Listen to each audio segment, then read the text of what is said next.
Hello guys, welcome back to a new video. Today it's time for a new top 10. In this video I'll be talking about the 10 best galaxies from Super Mario Galaxy. You may be asking why I'm not ranking every single galaxy like I did before with Mario Odyssey Kingdoms, but that's because there are lots of galaxies in Mario Galaxy and talking about all of them would be rather boring to watch. Oh yeah, I almost forgot to say the following. Today I'm joined by one of my friends. No, it's not Mr. Bengtson this time, but Luka Dizdarevic. Hello Björn, how are you doing today? I'm good, Luka. And you? Well, I'm great. So, Super Mario Galaxy, isn't it a fantastic game? Well, it is, and that's the reason why we put this list together. Just because this game is awesome even to this day. Like, Björn is even making his own levels for Mario Galaxy. Exactly. Now, just like in every single top 10, this is based on our opinion. And I also have to say that it was really hard to put this list together just because of the amount of galaxies there are.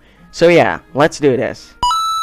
Starting off with the well-known desert level, Dusty Dune Galaxy. This place is basically a giant ball of deadly quicksand with a few holes in it. Like, look how freaking big this thing is. It's even bigger than the Battle Rock or the Dreadnought, and those things are humongous as well. Mario isn't even close to being as big as all of these things. So, you might be wondering what is so special about this desert-themed galaxy. Well, that's the fact that every single section in this galaxy has quicksand in it. Like, I'm not kidding, every single one, well, except for this section, but whatever. This galaxy is very unique and cool, and all the missions make for a great experience. Like, you have to do so many cool things, like dodging falling blocks, guiding bullet bills, climbing a tower, and it goes on and on. And the fact that all the planets are clustered and close to each other looks fantastic. And the launch stars are great looking too. Like, all of them are so fast and it really fits the style of this galaxy. Our favorite one has to be the one where you fly from this spherical planet to this giant disc of quicksand.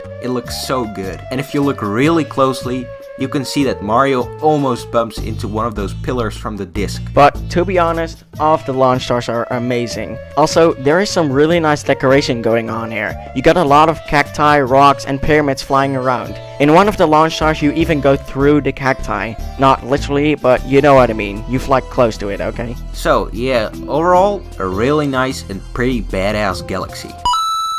Ghostly Galaxy, the ghostliest galaxy out there. This has to be one of the most creepy areas in a Mario game. Like, look at the background. It literally are floating spirits.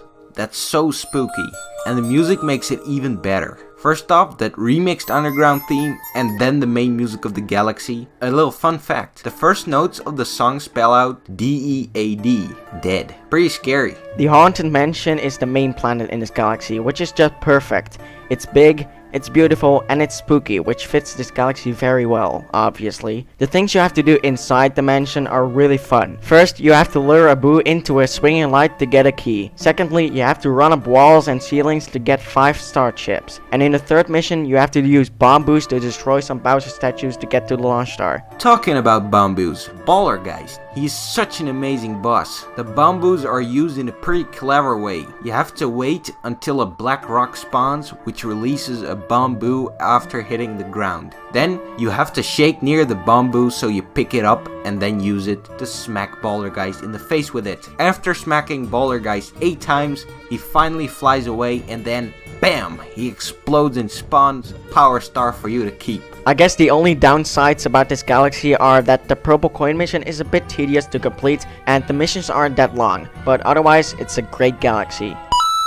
Super Mario Galaxy is all about space, and the one galaxy which makes it really clear is Space Junk Galaxy. Enjoying the beautiful music while you walk on floating trash in space. This galaxy has just so much to offer, from these building blocks, like how are they even called, to the airships, to this maze planet. It's incredible how much stuff there's going on here. The galaxy offers 2 unique bosses to fight, which is quite a generous amount if you ask me. The first boss you'll encounter is Camella, which is basically the leader of all the Magic Koopas, or Kameks, or however you prefer to call them. To defeat Camella, you have to wait until she magically spawns a Koopa shell out of these gassy orbs, I guess they are, and you throw the Koopa shell at her face. You have to do this 3 times before she poofs away. The second boss is Terrantox. To defeat him, you have to use the sling pots to your advantage by shooting yourself at one of his blinking spots. When you hit the big spot, he turns over immediately. After he flips over, you have to launch yourself yourself into the 3 blinking spots to land into the next phase. You only have to do this twice, fortunately. Not that this boss is hard or boring or anything, but otherwise it would have taken a bit longer than necessary, you know? Also, can I just say how amazing the launch stars are? I know we said the same for Dusty Dune Galaxy, but this couldn't be missing out. The best one by far has to be the last one in the 3rd mission, where you break through the glass of the maze planet and into this crystal thing which gives out a few star bits. It literally takes 10 full seconds before you land again, but that makes it even better. So yeah, this galaxy is pretty cool. Moving on.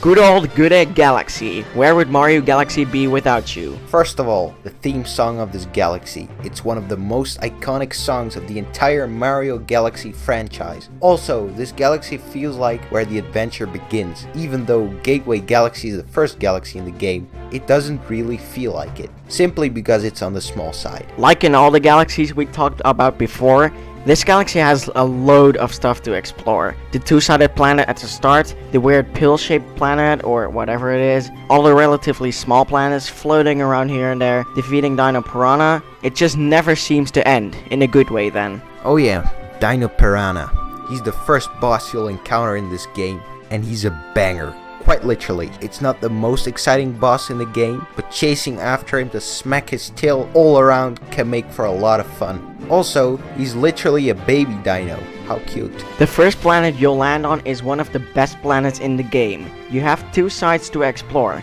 A grassy side and a rocky side. The grassy side is really clean and looks absolutely beautiful, while the rocky side is darker and looks kind of rusty. Later on in the 3rd mission, you also have this planet, which also has 2 sides in the same styles as the very first planet. But this planet is more hectic than the other one and is machinery themed. You also have this random section with a few flip switches, which is more fun than it looks or sounds because of the switching gravity. Combine all those things with the peaceful music and calm atmosphere, and you got a lovely galaxy which is still great to this day. Let's move on.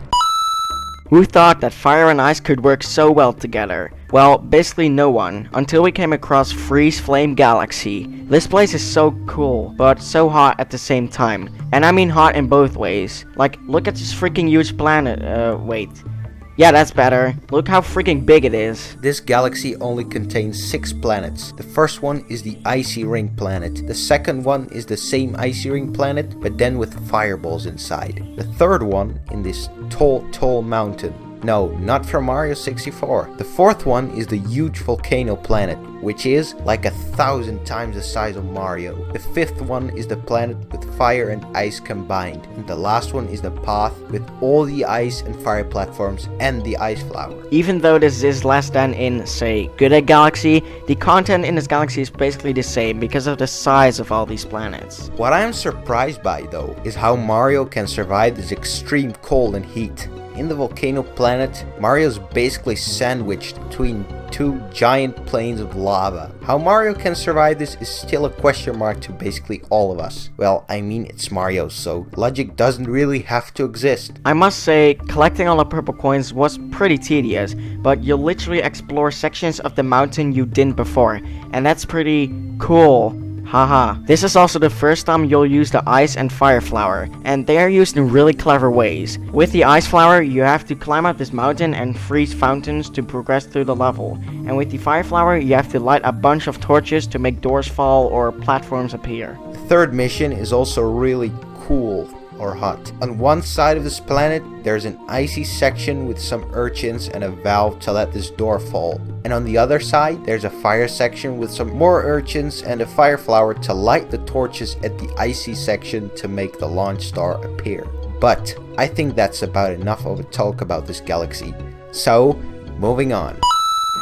At number 5, we have Gusty Garden Galaxy. You probably expected this galaxy at one point. I mean, tons of people find this the best galaxy in the game, and we can definitely agree with that. But most of the arguments go something like, yeah, the music is great, so I don't care about the design. But to be honest, the design is very important. But now I'm complaining a lot, so let's just talk about how good this galaxy is. You've got nice garden scenes, many moles and piranha plants to defeat, and again, a great theme song. This galaxy seems to have it all, though some parts are a bit repetitive. I mean, in the 3 main missions, You start on this planet all the time, but whatever. This galaxy introduces Floaty Fluff, which is basically a very, very lightweight flower which can carry Mario to the next planet. While floating with the Floaty Fluff, you have this strong wind in your back, which makes it easier for you to get to the next section. There also is a boss in this galaxy, Major Burrows, the king of the moles. Defeating him is fairly simple. Just smack his butt 3 times and he's dead. By the way, did you know that every single planet besides the question block planet is open world? Yes, that's right. This whole galaxy is basically an open world galaxy, which makes it even better. So yeah, this galaxy is really fun and very beautiful. Melty Molten Galaxy, the hottest galaxy in the game. When entering this galaxy, you really look up to the heat. Basically all the time. Like, seriously, there is lava everywhere in this galaxy. But that's what makes this so fun. This is probably the most difficult galaxy in the game, because both the purple coin missions and the Daredevil missions are pretty difficult, especially the Daredevil mission. That one will take a good 10 or 20 tries if you're at the same level as Bjorn. What is really cool about this galaxy is the background. It are 2 huge lava plains with tornado things in between. But that's not the only cool thing. The overall design and sections are what make this galaxy almost complete, with the music being a pleasant song to listen to. The instruments together with the composition is perfect and makes one of the best tracks from the entire Mario series. Another little fun fact is that in every mission in this galaxy, you start off on one planet. There's no galaxy which does the same, which makes this galaxy really stand out. Talking about planets, all of them look fantastic and are designed very well to make every one of them feel different. And that worked really well. You have the starting planet, the planet with all the little cinders, the lava spire, the U-shaped planet with the bullet bills, the rotating planet with the flying lava balls, you name it. And then you also have the fiery Dino Piranha, one of the hardest bosses in the game, if not the hardest. He's basically the same as Dino Piranha from Gura Galaxy, but then he's on fire, which makes the difficulty go from easy to pretty hard. You have to be relatively careful. So, Melty Molten Galaxy is a hot galaxy, quite literally and figuratively. Enter the mysterious Dreadnought. Is it Bowser's? Is it someone else's?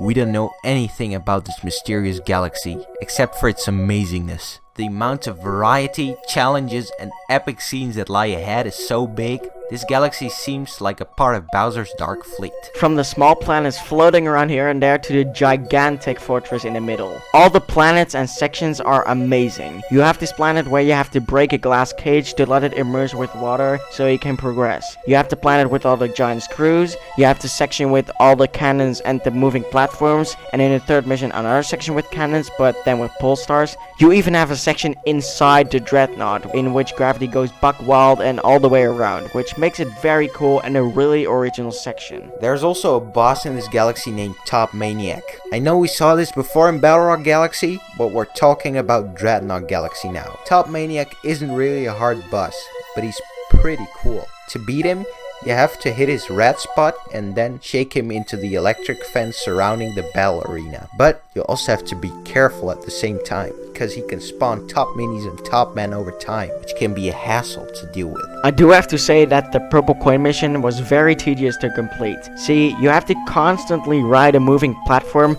and sometimes a moving platform can go upside down or sideways, which makes it really hard to keep control over Mario and collect all the purple coins without accidentally slipping up. And let's not forget that the Dreadnought is not just big, but also beautiful and fully made out of metal. I don't know how that thing can float, but this is Mario, so everything is possible, even the craziest things. And not only the Dreadnought is made out of metal, but almost every single planet, so that's pretty cool. Indeed. So yeah, this galaxy is pretty awesome. Feeling playful? Then Toy Time Galaxy is the perfect galaxy for you. Mario basically travels through a huge kid's room full of toys and food. Again, countless challenges lie ahead and a huge Mecha Bowser is there to be destroyed. Talking about Mecha Bowser, boy is he big. To destroy him, you have to unscrew a few screws on his body to progress through the faces. After a while, you find yourself on his mouth, or whatever it is, and then you have to use the spring mushroom to bounce up the tower of rocks and then ground pound all of the rocks to let Mecha Bowser explode into absolutely nothing. So satisfying. Oh yeah, the spring mushroom. This is such a funny power up.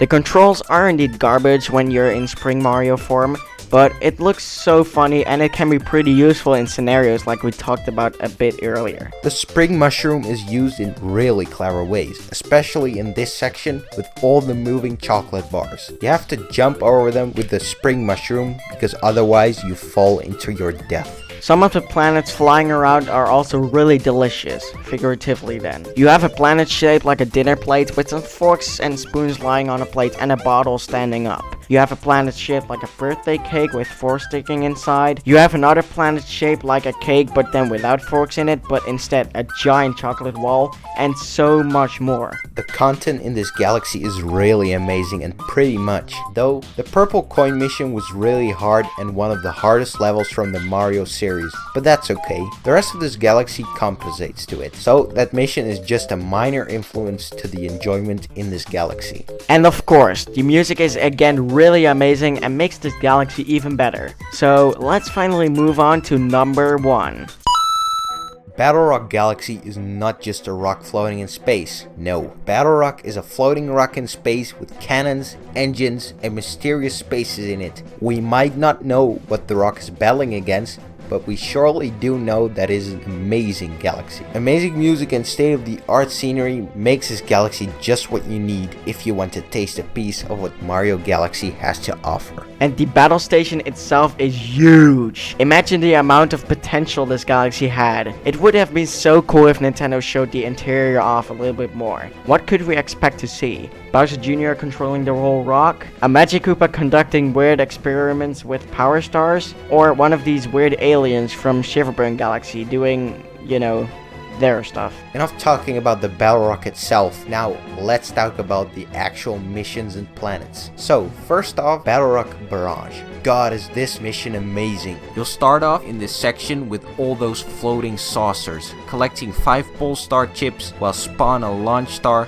for you to get to the next section. And that next section consists of one moving saucer and tons of cannons shooting cannonballs around you. And then the second mission. Where do I even begin with this one? This mission might be my favorite mission from the entire game. You have a planet shaped like a molecule, a section with a lot of pole stars and a floating mines, and then you go inside the battle rock. You have to break open a cage with a bomb to get into a cannon to shoot yourself at another cage with a Luma inside, which transforms into a launch star so you can escape, and BAM! The battle rock explodes. The same also happens in the third mission, where you launch from the battle rock again and get 5 lovely explosions behind you. And the launch stars in this galaxy are by far the best one in the game, besides a few from Melty Molten Galaxy. They are all very smooth, pure, and look fantastic. And what's also really cool is the switching between the space fantasy music and the battle rock music. Sometimes the timing is done so well and it really makes this galaxy stand out, since the only other galaxies that are doing this are Dreadnought Galaxy and Freeze Flame Galaxy. Combine all those things we just mentioned with the violent music and the absolutely gorgeous background, and you have yourself one of the best galaxies and overall levels in a Mario game. But I think that's about it for this video, guys. Jeez, was it long, but really fun to make because Mario Galaxy is our favorite game. That's right, you can't deny that this game is one of the best platformer games and probably the best 3D Mario game together with Mario Odyssey. But that's it for now, guys. I hope you enjoyed this pretty darn long video. We sure did making it. Make sure to like this video if you enjoyed it, and also make sure to subscribe to stay tuned for my upcoming videos. I hope to see you in the next video, and as always, goodbye.